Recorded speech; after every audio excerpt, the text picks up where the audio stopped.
Deixa eu te contar uma cena que acontece toda semana em algum lugar do Brasil. Um homem recebe uma promoção no trabalho, salário dobra, consegue sair do aluguel, comprar um carro melhor, dar conforto para os filhos. E no domingo seguinte, na igreja, alguém faz um comentário, às vezes direto, às vezes nas entrelinhas. Cuidado para não mudar. Dinheiro muda as pessoas. Rico não vai para o céu. E aquele homem vai para casa com a conquista na mão e a culpa no peito, sem saber se deve comemorar ou se arrepender. Isso te soa familiar? Porque para muita gente soa. E o problema não é a conquista. O problema é uma crença que foi costurada dentro de nós tão cedo, tão profundamente, que a gente nem questiona mais. Só obedece. A crença de que Deus e prosperidade não combinam. Que quanto mais você tem, mais longe de Deus você está. Que o céu é para quem sofreu aqui embaixo. Hoje eu quero abrir a Bíblia com você.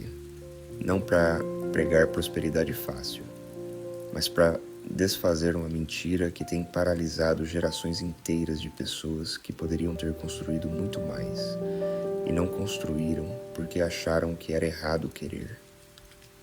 Quem criou o ouro? Gênesis 2.11 e 12. Na descrição do Jardim do Éden, o lugar mais próximo de Deus que existe na narrativa bíblica, está escrito que havia ouro naquela terra e que o ouro daquela terra era bom. Deus criou o ouro. Deus colocou o ouro no jardim que ele mesmo plantou e declarou que era bom. Se riqueza fosse intrinsecamente contrária a Deus, por que ele colocaria ouro no lugar mais sagrado da criação? 1 Crônicas 29.14 registra Davi orando assim: tudo vem de ti, e do que é teu te damos. Davi estava devolvendo a Deus ouro, prata e pedras preciosas para a construção do templo. Quantidades absurdas de riqueza, e essa oferta foi considerada um ato de adoração. Salomão, filho de Davi, recebeu de Deus sabedoria, e junto com ela, como consequência direta da bênção divina, riqueza e honra que nenhum rei antes ou depois igualou. 2 Crônicas 1.12 registra Deus mesmo dizendo isso. O Deus que criou o ouro não tem medo do seu sucesso. Nunca teve. A história que poucos contam sobre Jó. Todo mundo conhece a história de Jó. A perda, o sofrimento, a fidelidade em meio à dor. Mas a maioria para a história na metade. Jó 42.10 diz que depois de tudo, depois de cada perda, cada ferida, cada noite sem resposta, Deus restaurou Jó, e não restaurou pela metade. O texto diz que Deus deu a Jó o dobro do que ele tinha antes. O dobro. Jó terminou a história com 14.000 ovelhas, 6.000 camelos, 1.000 juntas de bois, 1.000 jumentas, com filhos e filhas, com 4 gerações de descendência para ver antes de morrer. E o versículo final sobre a vida de Jó diz que ele morreu velho e satisfeito de dias. Deus não considerou a prosperidade final de Jó uma ameaça à fé dele. Considerou uma honra, uma restauração, uma declaração de que o sofrimento não teve a última palavra. Pobreza não é o destino de quem ama a Deus. Restauração é. O que Jesus realmente disse sobre riqueza. Agora vamos ao ponto mais sensível, porque Jesus fez sim afirmações sobre riqueza que assustam. Mas existe algo que precisa ser entendido sobre como Jesus ensinava. Ele usava hipérbole, exagero intencional para provocar reflexão. Quando disse, arranca o teu olho se ele te faz pecar, não estava dando instrução cirúrgica. Estava dizendo, leva o pecado a sério, faz o que for necessário. Da mesma forma, quando falou do camelo e da agulha, estava provocando uma reflexão sobre onde o coração daquele homem específico estava ancorado, não criando uma lei de que rico não se salva. A prova está em Lucas 19. Zaqueu era chefe dos coletores de impostos. Acumulou riqueza às custas de extorsão. Quando Jesus entrou na casa dele, algo se transformou por dentro. E Jesus declarou: "Hoje a salvação veio a esta casa." Não pediu que Zaqueu ficasse pobre. Ficou feliz com a generosidade que nasceu espontaneamente do coração transformado. A salvação não exige pobreza, exige transformação, exige que Deus ocupe o centro e que o dinheiro fique no lugar correto, que é de ferramenta, não de trono. A mentira que veio disfarçada de humildade. Existe uma diferença fundamental entre humildade e escassez, e muita gente confundiu as duas por tanto tempo que hoje não consegue separar. Humildade é reconhecer que tudo que você tem vem de Deus, que você não é a fonte, é o canal, que sua inteligência, sua força, sua saúde, sua oportunidade, tudo foi dado. Escassez é uma mentalidade, é a crença de que não há suficiente, de que querer mais é ganância, de que crescer é perigoso, de que o lugar seguro é sempre o mesmo lugar de sempre. Humildade não precisa de pobreza para existir. Um homem pode ter muito e ser profundamente humilde, e outro pode não ter nada e ser cheio de orgulho. O problema é que ao longo dos séculos, em alguns contextos religiosos, pregou-se pobreza como espiritualidade, e pessoas simples que confiavam no que ouviam na igreja internalizaram essa mensagem e pararam de sonhar, pararam de construir, pararam de investir, esperando que a santidade viesse da renúncia ao crescimento. Mas Provérbios 21, 5 diz: "Os planos bem elaborados levam à fartura."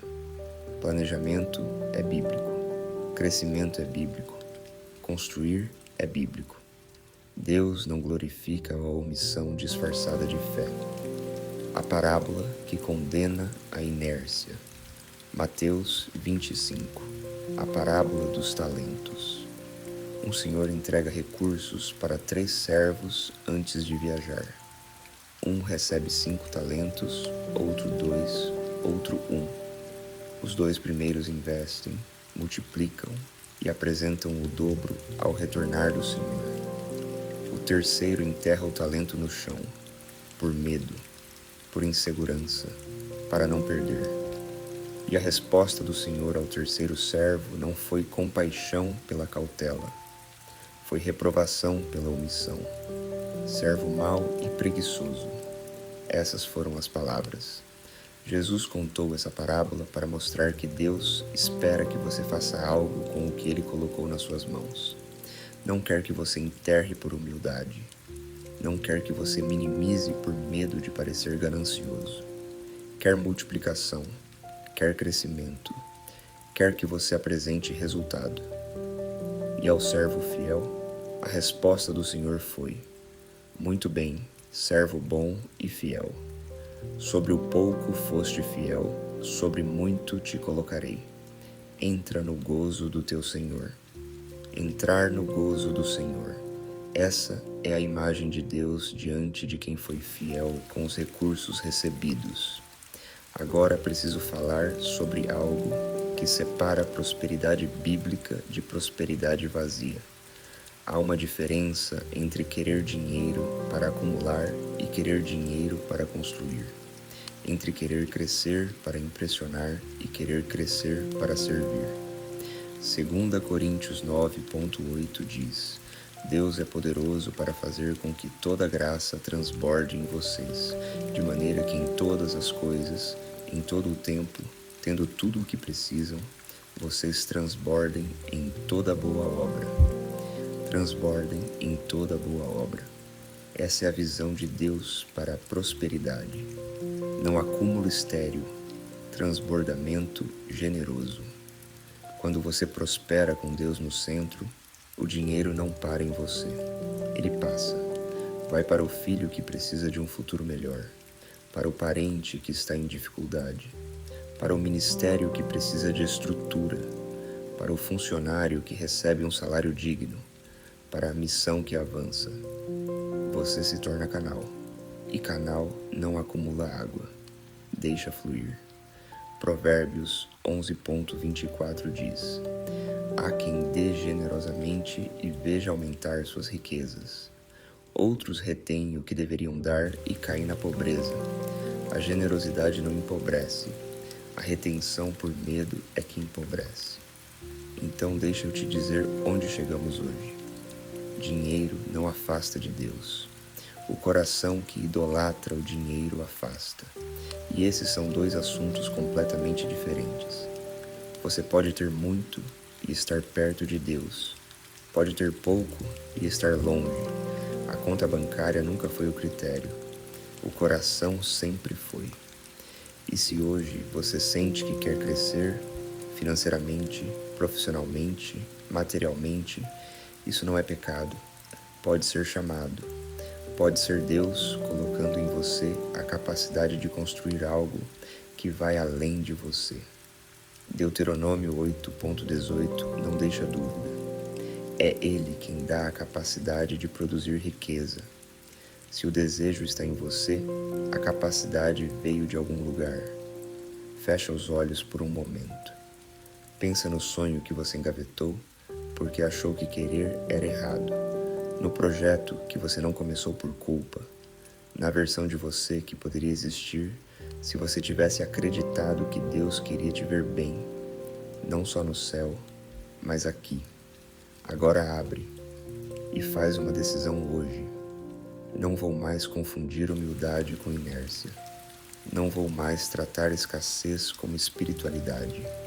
Vou construir, com Deus no centro, com propósito nas mãos e com generosidade no coração. Se esse devocional chegou num lugar que estava precisando, compartilha.